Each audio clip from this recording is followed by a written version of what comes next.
I obviously condemn Hamas. I also condemn the remarks of these very right-wing ministers in the Israeli government who have spoken out in the most extreme terms. You condemn the actions of Benjamin Netanyahu? I've condemned the ministers. Yes, who have but what about the out. Prime Minister?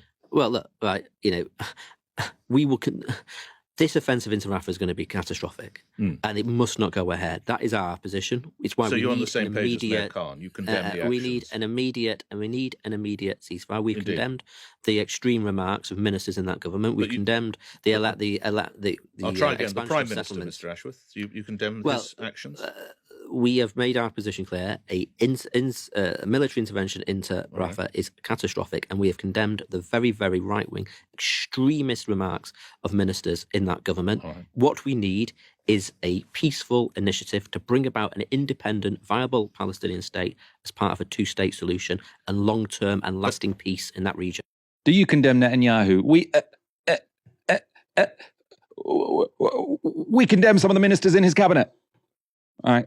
Well, he says at the end there, he wants to do whatever's necessary to get a two-state solution. You know who has said publicly, very openly, that he will do everything in his power to stop a two-state solution coming to pass. In fact, sort of making that the raison d'etre of his political career, Benjamin Netanyahu, right? Why can you not condemn that guy? You know, sort of think about the corollary if this were Hamas and that was a Labour politician and that was Nick Ferrari. If Nick Ferrari said, well, you condemn Hamas, and he said, well, I condemn the killing of innocent civilians, say. You think he'd let him get away with that?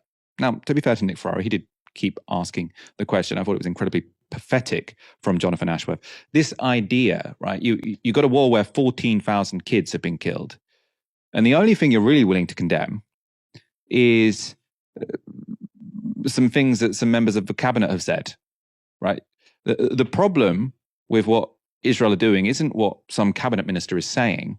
It's what the government and the army are doing, which is conducting a genocidal war. He's saying, look, we're very clear, we're very strong on this. We need to do whatever is necessary to get a two-state solution. And to do that, we're going to give a really easy ride to the Prime Minister who has no intention of implementing a two-state solution, does everything in his power to block it, and then carries out a genocidal war, killing 14,000 kids.